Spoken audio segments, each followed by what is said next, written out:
Kenapa ada peringatan Isra wal Mi'raj?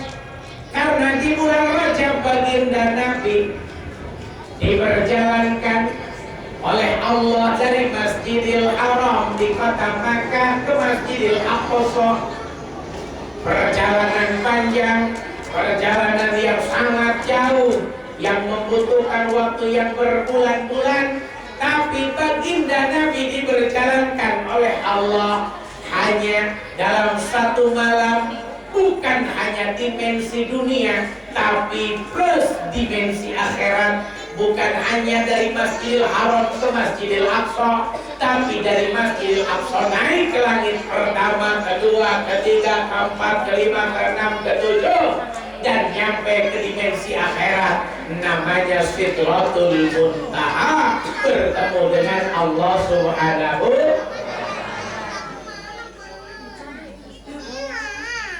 Kenapa jauh-jauh harus ke sana? Subhanallah, tabarakallah, karena baginda Nabi ingin menjemput perintah ibadah kepada Allah Subhanahu. Karena manusia pada dasarnya diciptakan adalah untuk beribadah. Wa ma khalaqatul jinna wal insa illa liya'budun.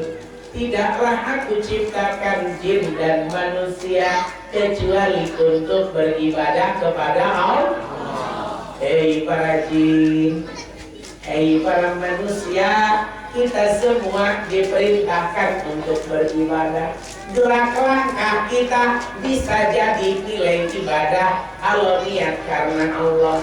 Masuk kamar mandi, kaki kiri dulu, itu ibadah. Tapi masuk kamar mandi, kaki dua-duanya musibah.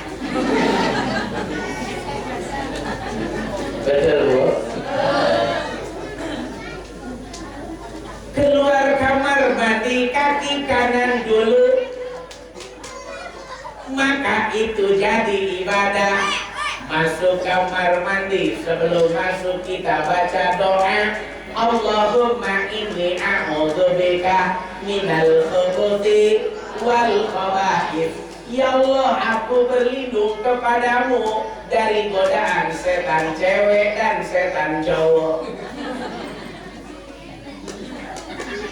Keluar kamar mandi kita doa lagi, alhamdulillahilladzi alhaba anil adha wa afani. Segala puji bagi Allah yang telah menyembuhkan segala penyakit, menghilangkan segala penyakit dari diriku, dan Allah sudah menyembuhkannya. Doanya adalah ibadah.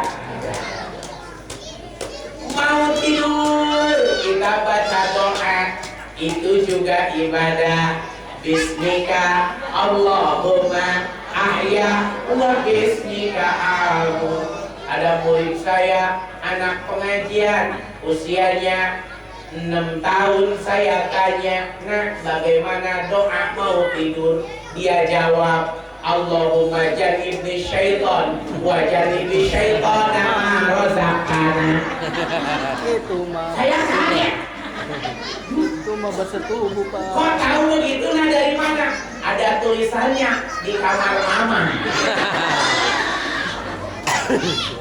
Lalu aku tanya, Mama ini doa apaan? Kata mamanya, ini doa mau bobo. Nah, makanya aku hafalin. Ya Allah, ya Allah. Tahu ibu-ibu di sini kayak begitu apa? Kurang lebih. Barakallah. Bangun tidur, kita doa lagi. Alhamdulillahilladzi ahyana ba'dama amatana wa ilaihin. Maka tidurnya jadi ibadah. Gak akan diganggu oleh setan, gak akan diganggu oleh jin, gak akan diganggu oleh kuntilanak. Udah gantung siwur ngap-ngapan.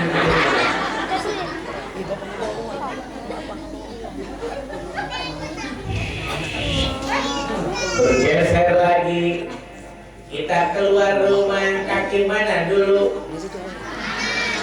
Sambil baca doa Bismillahi tawakkaltu ala Allah la haula wala quwata illa billahil aliyyil azim. Berangkat dari rumah menuju musala, menuju acara Isra Mi'raj, maka berangkatnya jadi ibadah. Tapi bismillahi tawakkaltu ala Allah, keluar dari rumah kaki kanan berangkat ke rumah tetangga ngomongin orang lain. Na'udzubillahi min dzalik, najis tralala, boro-boro jadi ibadah.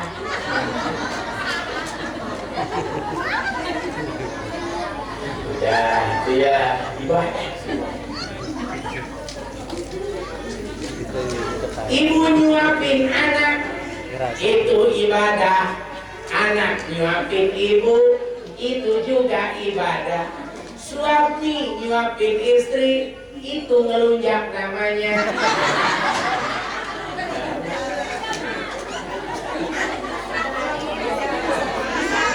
Mesra kata ibu-ibu, mesra. Nggak yakin bapak-bapak di sini pernah nyuapin, nggak yakin. Kalau saya sering benar mau disuapin istri. Kenapa? Nggak sempat makan sambil ganti jubah karena basah, mau pergi lagi makan dulu sambil disuapin lagi udah nggak sempat lagi. Masya Allah, pernah 2 kali saya, bukan sering, pernah 2 kali. Bapak pergi pagi pulang malam cari uang, dibawa pulang uangnya dikasih ke istri pakai beli beras campur plastik. Ini kan zaman edan ini. Kirain muka doang yang dioperasi plastik, beras dioperasi plastik. Insya Allah tuh oleh istri dimasak berasnya, maka ketika istri sudah masak lalu dia makan, kan istri mah kalau depan suami pura-pura makannya dikit, tapi lagi masak nyicipinnya 2 mangkok 3 mangkok. Para bapak-bapak nggak apa-apa, karena kata baginda Nabi, setiap suapan yang disuap oleh istri dari nafkah yang kita berikan maka ada pahala. Setiap suap 1 pahala, setiap suap 1 pahala. Maka ibu-ibu banyakin suapnya biar pahalanya banyak, tapi suami paling tekor. Masya Allah, ibadah. Orang pergi umroh ongkosnya 32 juta, itu juga ibadah. Besok bentar lagi puasa Ramadan, itu juga ibadah. Bapak dan ibu sedekah ke musola, sedekah ke masjid, nyantuni anak yatim, itu juga ibadah. Ibu nyuci baju suami itu ibadah. Ibu ngeluarin zakat juga ibadah. Bapak pergi haji ke Baitullah ibadah. Tapi kita tengok semua ibadah dari Allah disampaikan melalui malaikat Jibril, baru disampaikan kepada baginda Nabi. Salat berbeda dengan yang lain. Salat berbeda dengan zakat. Salat berbeda dengan haji. Salat berbeda dengan puasa. Puasa dari Allah melalui malaikat Jibril disampaikan kepada baginda Nabi Muhammad.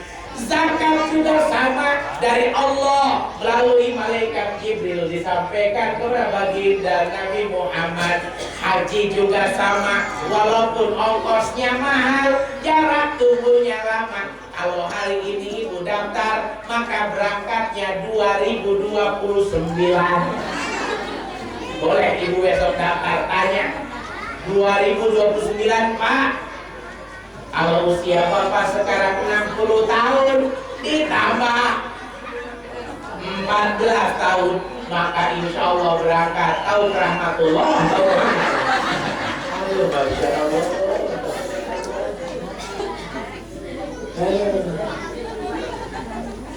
Alhamdulillah, barakallah. Makanya cepetan daftar Bu, yang punya emas jual emas, yang punya batu bacaan jual. Jangan digosokin dulu. Ibu-ibu pada takut, cewek sama mutunya takut digosok itu kata sampai sekarang itu ada rumah sakit gila batu cincin. Aduh, kecuali sholat tidak diantar oleh malaikat Jibril dari Allah kepada baginda Rasul, tapi dibalik malaikat Jibril jemput baginda Nabi, diantar dari Masjidil Haram ke Masjidil Aqsa, dari Masjidil Aqsa naik ke langit 1, 2 sampai 7, lalu ke Sidratul Muntaha bertemu dengan Allah Subhanahu. Sudah sampai di situ. Tadi sudah dibahas oleh penceramah cilik pertama. Beres. Selepas dari Sidratul Muntaha, ternyata Sidratul Muntaha itu berjajar dengan surga dan neraka. Maka baginda Nabi diajak jalan-jalan, diajak rekreasi oleh malaikat Jibril ke surga dan neraka. Subhanallah, tabarakallah. Kalau orang taman kota, orang kota bumi 2 itu rekreasinya ke Ancol, baginda Nabi mau ke surga. Ketika baginda Nabi melihat surga, baginda Nabi kagum, baginda Nabi kaget. Kenapa? Tuh surga beda dengan musola al-mutaqin. Surga beda dengan istana presiden manapun. Surga beda dengan hotel manapun. Surga keindahannya beda dengan yang indah di dunia ini. Tapi surga itu mal-ainun ra'at, wala udhunun sami'at, wala khatarun biqalbin bashar. Tidak pernah bisa dipandang oleh manusia, tidak pernah bisa dipikirkan oleh pendengaran telinga, belum juga tidak pernah terpikirkan oleh pikiran hati, saking indahnya. Cuman sayang, kaget Nabi baginda Nabi yang kedua, akharo ahlaha al-fuqara. Ternyata kebanyakan calon penghuninya yang duluan masuk adalah orang-orang fakir. Bapak dan ibu mau masuk surga? Mau? Fakir miskin mau? Ada yang jawab. Yang motornya kreditan duluan masuk surga.